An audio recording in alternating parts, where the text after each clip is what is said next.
Hello बच्चों, sky learning में आपका फिर से स्वागत है। आज हम करेंगे क्लास 12th का नया लेक्चर जो कि इलेक्ट्रोस्टैटिक्स के ऊपर बेस्ड है। तो आज के जो हमारे क्वेश्चंस हैं वो हैं फ्लक्स रिलेटेड। तो फ्लक्स क्या होता है बच्चों, पहले इसका बेसिक पढ़ेंगे, इसके बाद इससे रिलेटेड जेई के एमसीक्यूज करेंगे। तो सबसे पहले देखते हैं इलेक्ट्रिक फ्लक्स होता क्या है।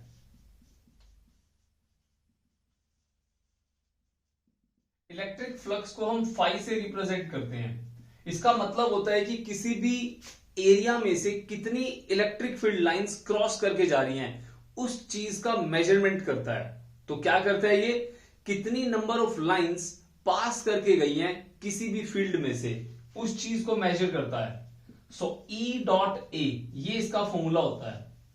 Electric field and area vector, small amount of area की बात आ जाए तो हम लिखते हैं E डॉट ds वेक्टर। ये होता है हमारा फ्लक्स का फॉर्मूला। इसके बाद इसके अंदर एक गॉस थ्योरम होती है जिससे रिलेटेड हमारा ये क्वेश्चन है। तो गॉस थ्योरम क्या कहती है?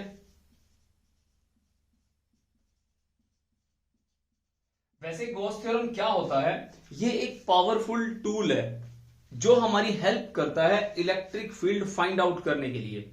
किसी भी क्लोज सरफेस में या किसी भी क्लोज सिस्टम में हमारा कोई भी चार्ज होगा तो उसका फ्लक्स जो होगा वो होगा flux is equals to Q enclosed by में एप्सिलॉन नॉट।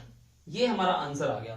तो कहने का मतलब क्या है, कोई भी चार्ज किसी भी बॉक्स में बंद है, किसी स्फीयर में बंद है, उसका अगर आपको फ्लक्स फाइंड आउट करना है तो उसकी वैल्यू Q बाय में एप्सिलॉन नॉट होती है। Q एनक्लोज्ड का मतलब होता है कितने चार्जेस उसके अंदर बंद हैं। एग्जांपल, अगर मान लो मैंने बोला एक स्फीयर है, इसके अंदर एक चार्ज है Q और एक चार्ज है 2Q, दोनों पे पोलैरिटी सेम है। तो अगर मैंने आपसे पूछा इसका फ्लक्स कितना होगा तो आप कहोगे flux is equals to total charge जो इसके अंदर है Q plus 2Q divide by epsilon naught. तो आंसर आ गया 3Q बाय एप्सिलॉन नॉट। ये हमारा टोटल फ्लक्स हो गया। समझ में आ गया। और गॉस थ्योरम जो होती है वो सरफेस एरिया के रेडियस पे डिपेंड नहीं करती। ध्यान से सुनना, जो गॉस थ्योरम होती है Q बाय एप्सिलॉन नॉट वो किसी भी स्फीयर के या किसी भी, कोई क्यूब ले लो, कोई सिलेंडर ले लो, उसके डायमेंशन से उसको कोई मतलब नहीं है। हमें सिर्फ फ्लक्स जानना है तो Q उसके अंदर कितना है डिवाइड बाय एप्सिलॉन नॉट, ये हमारा रिजल्ट है। समझ में आ गई बात। अब चलते हैं हमारे क्वेश्चन पे जो कि जेई 2024 के अंदर आया था। क्या कहता है ये क्वेश्चन? ये कहता है कि इलेक्ट्रिक फील्ड है हमारे पास, वैल्यू दी हुई है आपके सामने यहां पे। तो उस इलेक्ट्रिक फील्ड की वैल्यू को पास किया गया है किसी भी सरफेस एरिया से जिसका एरिया दिया हुआ है 4 मीटर स्क्वायर। सबसे पहले क्या करो, जो भी आपको स्टेटमेंट दी हुई है उसका डेटा लिख लेते हैं, क्या क्या दे रखा है। तो सॉल्यूशन है हमारा ये क्वेश्चन नंबर 41। तो ये आंसर हो गया हमारा किसका, 41 का। सबसे पहले क्या करो, डेटा लिख लो। सो इलेक्ट्रिक फील्ड की वैल्यू कितनी है, 2i कैप प्लस में 6j cap plus 8k cap over √6 which is passes through the surface area. So area की वैल्यू दी हुई है हमें कितनी, 4 मीटर स्क्वायर। ठीक है। उसके बाद क्या है, unit vector n cap. It means जो एरिया वेक्टर की डायरेक्शन को रिप्रेजेंट करता है उसकी वैल्यू कितनी है, n cap which is equals to 2i cap plus j cap plus k cap over √6। ठीक है। फ्लक्स फाइंड आउट करना है, वोल्ट मीटर उसके यूनिट्स हैं। तो फ्लक्स का फॉर्मूला होता है बच्चों E flux is equals to E vector dot A vector. ये हमारा फॉर्मूला होता है। अब यहां पे हमारे को एरिया जो है वो वैल्यू की फॉर्म में दिया हुआ है और n कैप मतलब डायरेक्शन ऑफ एरिया दी हुई है। तो इस फॉर्मूले को आप दूसरी तरह से लिख सकते हो, जैसे E vector dot n vector into area. समझ में आ गया। तो n कैप जो एरिया वेक्टर की डायरेक्शन है, इसका और इलेक्ट्रिक फील्ड के साथ क्या करोगे, डॉट प्रोडक्ट। 11th में सीखा होगा dot product A dot B is equals to A B cos theta. एक तो ये फॉर्मूला होता है, दूसरा अगर आपको ए और बी की वैल्यूज दी हुई हो तो उसमें आप आपस में आई की आई से मल्टीप्लाई, जे की जे से मल्टीप्लाई एंड के की के से मल्टीप्लाई करके उसके आंसर को डायरेक्ट लिख सकते हो। तो आप क्या करो, इन दोनों को डायरेक्टली मल्टीप्लाई कर लो एंड उसके बाद जो भी आपका रिजल्ट आएगा उसको 4 से मल्टीप्लाई कर देना, वो आपका फाइनल आंसर होगा। चलो देखते हैं बच्चों इसको। तो इन दोनों का डॉट प्रोडक्ट करना है, तो इसको मैं इसके साथ लिख लेता हूं। जैसे ये हमारा हो गया फ्लक्स, ये फ्लक्स हो गया, एक स्टेप कम हो जाएगा हमारा, ई डॉट, डॉट का साइन लगाओ, area vector 2i cap plus J cap plus K cap over √6 into में इसके बाद जो भी आपके पास आएगा उसकी मल्टीप्लाई कर दोगे आप 4 से, क्योंकि वो एरिया हो गया हमारा। ये फॉर्मूला डायरेक्ट सीबीएसई के क्वेश्चन में भी आया था, 2-3 साल के जो प्रीवियस ईयर्स देखोगे आप उसमें आपको सेम ऐसा क्वेश्चन देखने को मिलेगा। अब आप इसकी मल्टीप्लाई कर दो, फ्लक्स इज इक्वल्स टू 2 की 2 से मल्टीप्लाई कितना हो गया 4, आई की आई से मल्टीप्लाई कितना हो गया 1, क्योंकि आई डॉट आई होता है 1, आई डॉट जे होता है 0। तो सिमिलर वाले की मल्टीप्लाई 1 होती है, डिससिमिलर की मल्टीप्लाई कितनी होती है 0। बस इसी के बिहाफ के ऊपर 2 की 2 से मल्टीप्लाई प्लस 6 की 1 से मल्टीप्लाई प्लस 8 की 1 से multiply divide by √6 into √6 is 6, multiply with the 4, 8 and plus 6 14, 14 plus 4 18, 18 by 6 into 4 which will be equal to 2 to the 4 and 2 3 the 3 6 the 12 volt meter. तो ये न्यूमेरिकल टाइप क्वेश्चन है, तो आपका answer आएगा 12 volt meter. समझ में आ गया? ओके, नेक्स्ट है इसके अंदर बच्चों एक चार्ज है, क्वेश्चन नंबर 42, एक चार्ज है, डायग्राम आपके सामने यहां दिया हुआ है। इसके अकॉर्डिंग ये आपसे पूछ रहा है कि जो एक चार्ज Q है उसको हमने एक स्क्वायर शीट से जिसका एज है A या साइड है A, उसको सेंटर में रखा गया है, सेंटर में हाइट पे, कितनी हाइट पे a/2 डिस्टेंस पे, ये सब इसमें लिखा हुआ है। तो आपसे ये पूछता है कि फ्लक्स कितना होगा। अब बच्चों फ्लक्स का मतलब क्या होता है, सिंपल लैंग्वेज में अगर मैं बात करूं तो ध्यान से सुनना। ये मेरे पास कोई भी एक शीट है, ठीक है, मान लो एक स्क्वायर है, फॉर एग्जांपल कोई भी चार्ज है, कोई भी चार्ज पार्टिकल है, मान लो मैंने उसको यहां रख दिया। कहां रख दिया? ये इसका साइड ए है तो मैंने इसको यहां रख दिया, ये पॉइंट है हमारा ये। अब फॉर एग्जांपल आपको इसमें से क्या करना है, फ्लक्स निकालना है। फ्लक्स का मतलब क्या होता है, ये इसमें से ना इलेक्ट्रिक फील्ड लाइंस निकल रही हैं, तो इसमें से कितना फील्ड जा रहा है आपसे ये पूछ रहा है। तो ऐसे क्वेश्चंस को करने के लिए आप क्या करो, पहले आप यहां पे गॉस थ्योरम को ध्यान में लाओ कि गॉस थ्योरम क्या होती है। गॉस थ्योरम कहती है कि जो फ्लक्स होता है वो होता है Q enclosed bye epsilon not, ठीक है, चार्ज बंद होना चाहिए। तो अब यहां पे अगर आप देखो इस डायग्राम में जो ये चार्ज है वो बंद नहीं है, वो ओपन है। तो आप सोचो अगर मेरे पास एक स्क्वायर का एक फेस है तो मेरे को इस बोटल नेक को, या आप कह सकते हो इस चार्ज को बंद करने के लिए कितने ऐसे पेज चाहिए या फेस चाहिए। सोचो, ये मान लो मेरे को ना इसका एक बॉक्स बनाना है, तो मेरे को इसको बॉक्स बनाने के लिए कितने फेस चाहिए, एक मेरे पास है, 5 और चाहिए, तो टोटल फेस कितने हो गए 6। तो आप इसको ऐसे भी समझ सकते हो, एक क्यूब में कितने फेस होते हैं, एक क्यूब बना लो, एक क्यूब के अंदर 6 फेसेस होते हैं, 6 फेसेस, एंड ये जो होता है इसको बोलते हैं वर्टेक्स। 8 वर्टेक्स होते हैं, 8 वर्टिसेस। वर्टिसेस मतलब कोने, 8 कोने होते हैं, 6 इसके फेस होते हैं। अब ध्यान से सुनना, इस एक चार्ज को अगर मैं बंद करना चाहता हूं तो बंद करने के लिए मेरे को कितने फेज चाहिए? 6। अगर 6 फेज हो जाते हैं तो फ्लक्स कितना होता है? बात है ये, ध्यान से सुनना इस क्वेश्चन को। मुझे क्या करना है, एक जनरल इंफॉर्मेशन को ध्यान में लाना है। अगर मान लो मेरे पास एक क्यूब है, यहीं पे मेरे पास एक स्फीयर है और यहां पे एक सिलेंडर ले लिया। क्वेश्चन को ध्यान से सुनना, काफी बच्चों को ये चीज समझ में आती नहीं, वो परेशान होते रहते हैं ये क्या हो गया इनके साथ। तो मान लो ये अलग अलग शेप मैंने ले ली।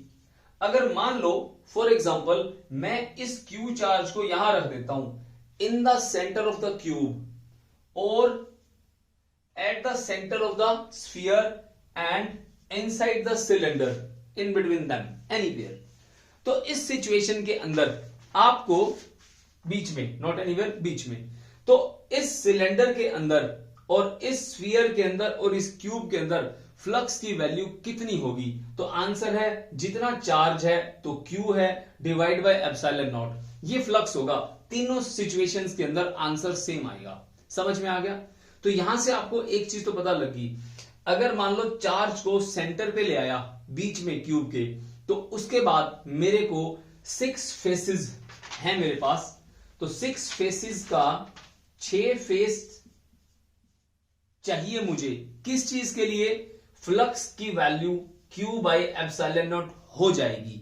मेरे पास कितने फेज हैं? क्वेश्चन के अंदर मेरे को दिया हुआ है सिर्फ एक फेज है, तो एक फेज के लिए कितना चाहिए? Q by 6 epsilon not. Unitary method से भी आप इसको कर सकते हो, तो आपका आंसर हो गया आंसर नंबर बी। तो कोई ज्यादा मुश्किल क्वेश्चन नहीं है, ये बिल्कुल इजी है। सिर्फ आपको एक कॉन्सेप्ट क्लियर होना चाहिए कि आपको क्या करना है, आपको चार्ज को कवर अप करना है, बस। समझ में आ गई कहानी? ये है हमारा फ्लक्स से रिलेटेड का क्वेश्चन। क्लियर है? अब चलते हैं हम अगले क्वेश्चन के ऊपर, क्वेश्चन नंबर 43। अगला सवाल क्या कहता है बच्चों? सवाल नंबर 43। इस क्वेश्चन के अंदर आपको एक फिगर दे रखा है, एक हेमिस्फीयर है। पूरी स्टेटमेंट मैंने नहीं लिखी है, जो इंफॉर्मेशन है जरूरी मैंने सारी लिख दी। गिवन क्या है? रेडियस ए है, चार्ज अंदर नहीं रखा गया है और इलेक्ट्रिक फील्ड वर्टिकली जा रहा है।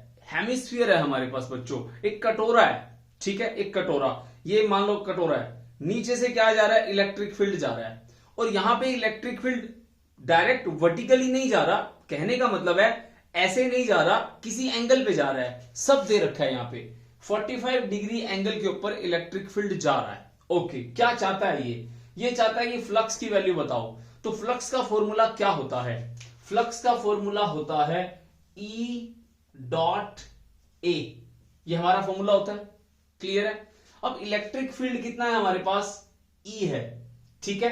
अब देखो ना, जैसे मान लो अगर ये इलेक्ट्रिक फील्ड है, इलेक्ट्रिक फील्ड और एरिया, इसके बीच में एंगल कितना बन रहा है हमारा? 45 डिग्री बन रहा है। तो इसको ओपन कर लो, E A cos थीटा, ये हमारा क्या हो गया? फॉर्मूला ओपन हो गया, डॉट प्रोडक्ट है, तो थीटा कितना है हमारा? 45, तो E A cos 45। समझ में आ गया यहां तक? दूसरा एरिया क्या है हमारे पास? एरिया, अब इसको समझते हैं। ये एक कटोरा है, नीचे से हेमिस्फीयर कैसा है? सर्कुलर है, उसके ऊपर ये जो डोम लाइक स्ट्रक्चर होता है इसको बोलते हैं कर्व्ड सरफेस। अब सोच के देखो, अगर मान लो इस कटोरे के यहां से कोई इलेक्ट्रिक फील्ड जाएगा तो वो कहां से पास करेगा? जितना सर्कुलर पोर्शन है उतना ही उसके चारों तरफ क्या है? कर्व्ड एरिया है। समझ में आ गया? तो flux due to circular portion equals to flux due to this hemisphere या curved surface, not hemisphere, curved surface. Clear है? तो ये जो शेडेड पोर्शन है इसका फ्लक्स सर्कुलर के बराबर होगा, तो मैं यहां पे इलेक्ट्रिक फील्ड इंटू पाई ए स्क्वायर लिख सकता हूं। बिल्कुल सही है, इलेक्ट्रिक फील्ड E है और एरिया पाई ए स्क्वायर है क्योंकि रेडियस यहां पे A है। दूसरी चीज क्या है? cos 45। cos 45 की वैल्यू क्या होती है? 1/√2। तो आप देखो इससे रिलेटेड आपका कौन सा ऑप्शन मैच करता है? तो पाई ए स्क्वायर E 2√2 और पाई प्लस 2 और पाई ए स्क्वायर E/2√2।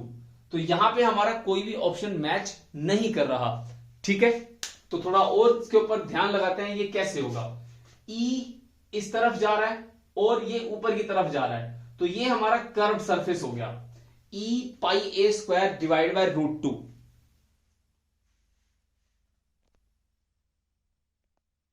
तो इसके अंदर क्या है, ऑप्शन मिसिंग है, यहां पे √2 आएगा, पाई a स्क्वायर E बाय √2, तो हमारा बी ऑप्शन रहेगा। ये ऑप्शन हमारा बी से मैच करता है, ये यहां पे हम लिखना भूल गए थे। अगला नेक्स्ट क्वेश्चन क्या कहता है, हमारे पास एक क्यूब है, एक क्यूब के अंदर एक कॉर्नर पे एक चार्ज रखा गया है Q, ठीक है। तो आपसे क्या पूछता है, ये कहता है कि ये जो शेडेड पोर्शन है, इस शेडेड पोर्शन से आप फ्लक्स की वैल्यू बताओ। पहले वाले क्वेश्चन में चार्ज बाहर पड़ा है, मतलब इलेक्ट्रिक फील्ड है, कहीं से तो चार्ज पड़ा होगा ना बाहर, जिससे इलेक्ट्रिक फील्ड निकल रहा था। इस सिचुएशन में क्या है, चार्ज अंदर पड़ा है। बाहर पड़ा हो तो कौन सा फॉर्मूला लगाते हो, E डॉट ए वाला, और जब अंदर पड़ा हो तो कौन सा लगता है, flux is equals to Q by epsilon naught वाला, कौन सा, गोस थ्योरम। चलो ये कंफ्यूजन तो दूर हुआ कि कौन सा फॉर्मूला कब लगता है। तो सॉल्यूशन नंबर 44, तो हमारा चार्ज कहां है, अंदर है। अब यहां पे बच्चों अंदर भी कहां पे है, कॉर्नर पे है, वर्टेक्स के ऊपर। तो 2 मिनट पहले जो पीछे मैंने बताया था आपको कि अगर वर्टेक्स पे हमारा चार्ज होता है, 8 हमारे वर्टेक्स होते हैं, तो आपको क्या करना है, कवर अप करना है चार्ज को ढकना है। अब ढकने के लिए मैं आपको एक तरीका सिखाता हूं, ठीक है। ये हमारे पास क्या है, कोई भी एक क्यूब मान लो, क्यूब तो नहीं, आप एक बार मान लो कि एक डब्बा है, ठीक है। तो यहां पे मैंने चार्ज रख दिया, इस कोने पे रखा हुआ है, 1 2 3 4 5 6 7 8 कोने हो गए। तो मैंने यहां पे क्या करा, क्यू रख दिया।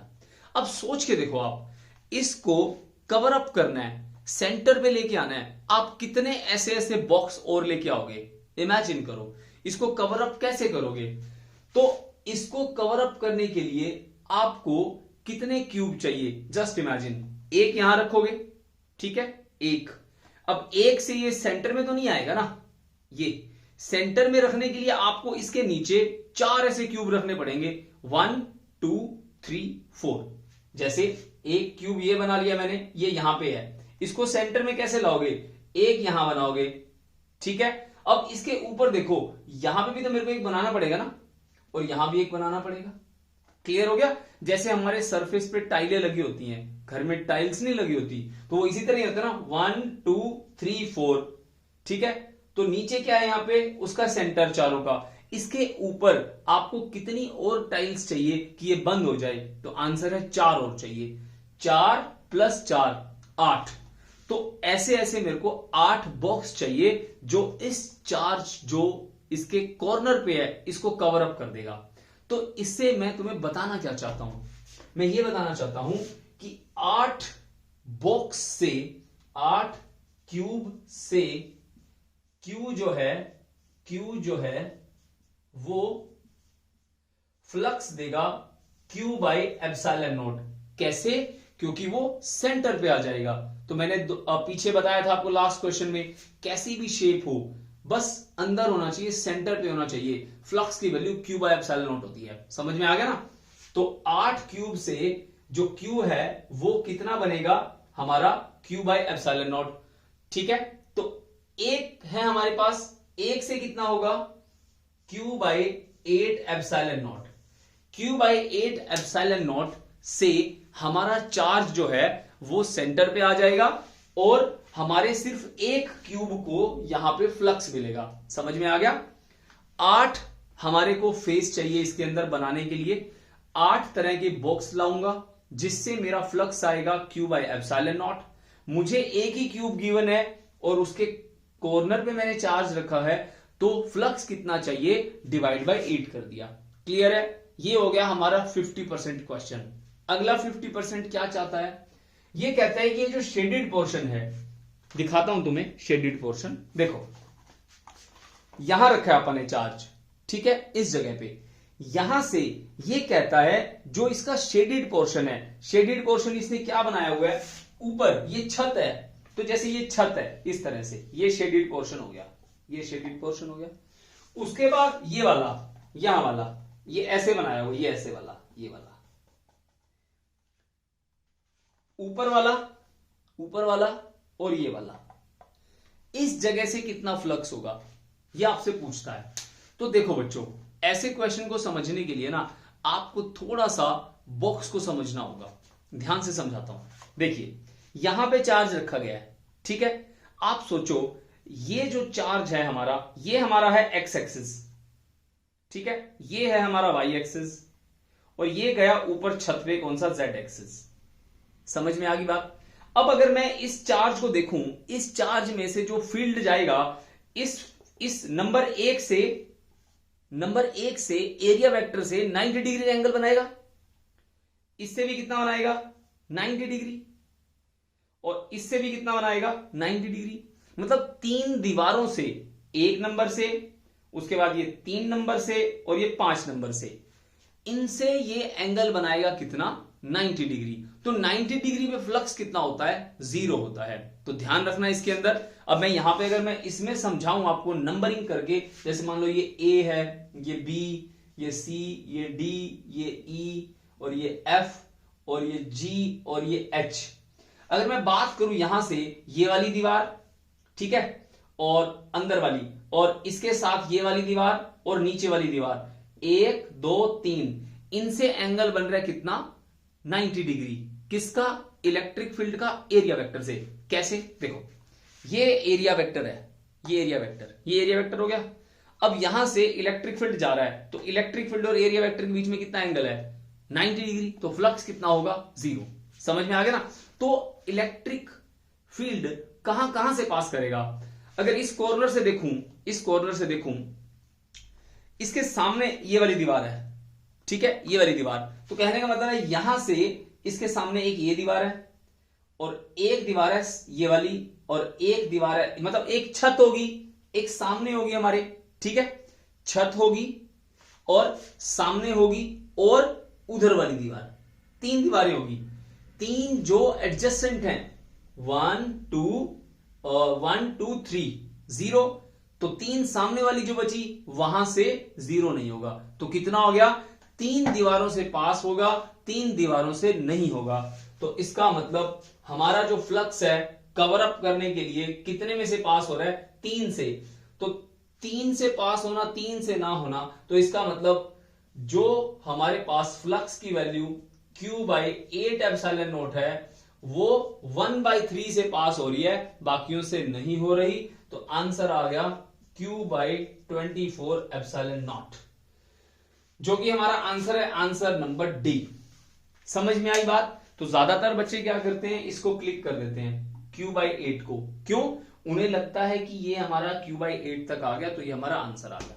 क्लियर है, ऐसा नहीं है। फिर से समझाता हूं। जिस रूम में आप बैठे हो उस रूम के कोने को देखो, उस कोने के ऊपर क्या है, छत है, ठीक है, वहां से भी चार्ज पास होएगा। रूम के कोने के सामने एक दीवार है, जैसे बोर्ड है, इस बोर्ड में से पास होगा, ठीक है। कॉर्नर उधर है मेरे घर, इस रूम में सामने कॉर्नर है, कॉर्नर वहां है, तो वहां से चार्ज यहां पे इलेक्ट्रिक फील्ड देगा, सामने उस दीवार पे भी देगा और ऊपर भी देगा। उसके सामने 3 दीवारें हैं, वहां से इलेक्ट्रिक फील्ड 90 डिग्री का एंगल बनाएगा एरिया वेक्टर के साथ। जस्ट इमेजिन करो इसको, इमेजिन करके ही ये क्वेश्चन सॉल्व होते हैं। समझ में आ गया। 3 से पास हो रहा है, 3 से नहीं हो रहा, तो 1/3 हमारा जहां से पास हो रहा है, तो Q/24 epsilon not. Thanks for watching बच्चों, मिलते हैं अगले वीडियो के अंदर नए क्वेश्चंस के साथ। Bye bye.